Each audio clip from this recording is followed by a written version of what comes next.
এই যে মানে আমরা যদি রাজনৈতিক দল হিসেবে নাও বলি এবং তাদেরকেও যখন ধরেন জামাতে ইসলামের সাথে যখন এনসিপির ঐক্য হলো তখনও কিন্তু এনসিপির কাছে যখন এই প্রশ্ন করা হয়েছে তারা কিন্তু বলছে মুক্তিযুদ্ধ প্রসঙ্গে আমাদের অবস্থান স্পষ্ট, আমরা মুক্তিযুদ্ধকে রাখতে চাই 24 তারের ধারাবাহিকতা, মানে জিনিসগুলো কি পরিষ্কার হয়েছে জনগণের কাছে? হয়নি তো, মানে আপনি কি মনে করেন?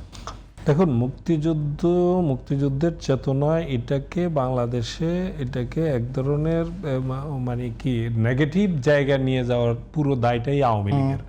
আওয়ামী লীগ এই চেতনাবাজি করতে করতে ব্যাংক লুট করেছে, এই চেতনাবাজি করতে করতে বাংলাদেশের নির্বাচন ব্যবস্থাটাকে ধ্বংস করেছে।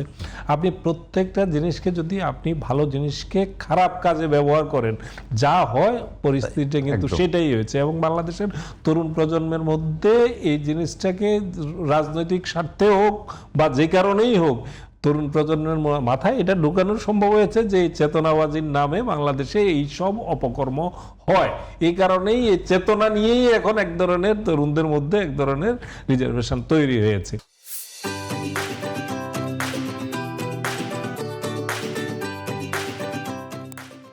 এইটার জন্য প্রথমে সেটা করার কোনো সুযোগ নাই, এটা করার কোনো রকম সুযোগ নাই। কিন্তু এখনো আপনি দেখবেন যে আওয়ামী লীগ যে ফেরার চেষ্টা করছে, এখানেও কিন্তু তারা সেই তাদের ওই শেখ মুজিবের কে উপর ভর করে মুক্তিযুদ্ধের সেই 7ই মার্চের উপর ভর করেই কিন্তু তারা কিন্তু অন্য কোনো রাজনীতি দিয়ে ফেরার চেষ্টা করছে না। এই যখনই তারা এগুলোকে পুঁজি করে ফেরার আবার চেষ্টা করবে, তখন অটোমেটিকলি দেখা যাচ্ছে যে এই তরুণ প্রজন্মে আবার মানে সেটার প্রতিবাদ করতে গিয়ে সে চেতনার জায়গা কিন্তু একটা দ্বান্দ্বিক জায়গা তৈরি হচ্ছে। চেতনার যে ভুল ব্যাখ্যা সেটা তো আলাদা, কিন্তু মুক্তিযুদ্ধকে বিএনপি যদি এবারের নির্বাচন আপনি বলেন, মুক্তিযুদ্ধকেই তো সে সবার উপরে হাইলাইট করেছে এবারের নির্বাচন, সেটা হাইলাইট করেছে এবং সেটার সুফল তারা গড়ে তুলেছে। এটার নেপথ্যে আবার অনেক কিছু কাজ করেছে, সেটা এই সময় আর করার সুযোগ নাই। কিন্তু সেটা ধরেন নির্বাচনের 4-5 দিন 6 দিন আগ পর্যন্ত কি পরিস্থিতি ছিল, তারপরে কিভাবে সেটা মানে শেষ পর্যন্ত এই বড় জয়ের জায়গায় এসছে, এটার পেছনেও আরো অনেকগুলো দিক আছে। এগুলো অনেকগুলো মেকানিজম কাজ করেছে, অনেক কিছু কাজ করেছে। তো এটা শুধু সরলীকরণ করার জায়গা না।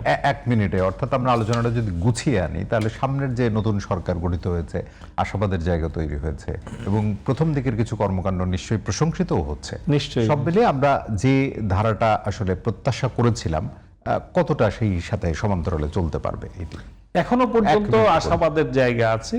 আমি মনে করি যে তারেক রহমান তার যে তিনি যে প্ল্যানের কথা বলেছেন, ইতিমধ্যে যেটা দেখা যাচ্ছে, আমরা কি দেখতাম, আমরা নির্বাচনী প্রতিশ্রুতিগুলো কেবলই এগুলোকে মূলা হিসেবে ঝুলিয়ে রেখে একেবারে মেয়াদের শেষ দিকে এসে বাস্তবায়নের কৌশল নেই। এবারে কিন্তু আমরা অন্তত দেখছি যে এটাকে প্রায়োরিটি দিয়ে একেবারে প্রথম দিন থেকেই তিনি এই প্রতিশ্রুতিগুলো বাস্তবায়নের দিকে নজর দিয়েছেন। এছাড়াও অনেকগুলো বাংলাদেশের যে রাষ্ট্র ব্যবস্থায় যে আমাদের যে কালচারগুলো আমাদের রাষ্ট্র ব্যবস্থাকে একেবারে নড়বড়ে করার জায়গায় চলে গেছে, সেই কালচারগুলো থেকেও বেরিয়ে আসার একটা প্রচেষ্টা দেখেন। এগুলো সবই ইতিবাচক, আমি আশাবাদী হতে চাই। প্রিন্স ভাই 1 মিনিট, যেহেতু অন্য আলোচনার সুযোগ নাই, আমি 1 মিনিট একটা পয়েন্টের খালি বলি। ধরুন, বোঝার জন্য যদি আমি ধরেই নিই যে তারেক জিয়া তিনি এসে কতকগুলো এই বুর্জুয়া ব্যবস্থার মধ্যে নিদর্শন তৈরি করার চেষ্টা করছেন, তার প্রথম প্রশ্ন হলো তিনি তো উপরে আছেন, কিন্তু প্রতিটি মোড়ে মোড়েও তো আবার তারেক জিয়া আছেন। তারেক জিয়া এই অর্থে বলছি, তারেক জিয়া তো বিএনপির প্রতিনিধি। আবার মোড়ে, আপনার রাস্তার মোড়ে, আমার বাড়ির পাশের মোড়ে, ওনার বাড়ির পাশের মোড়েও তো এই প্রতিনিধিরা আছেন। তাদের পরিস্থিতি কি?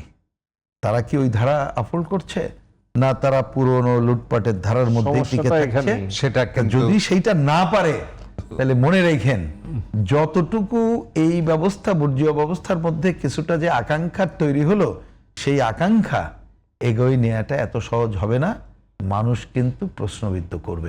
সুতরাং উনি যে উপরের কাজটা করছে, আমি বলি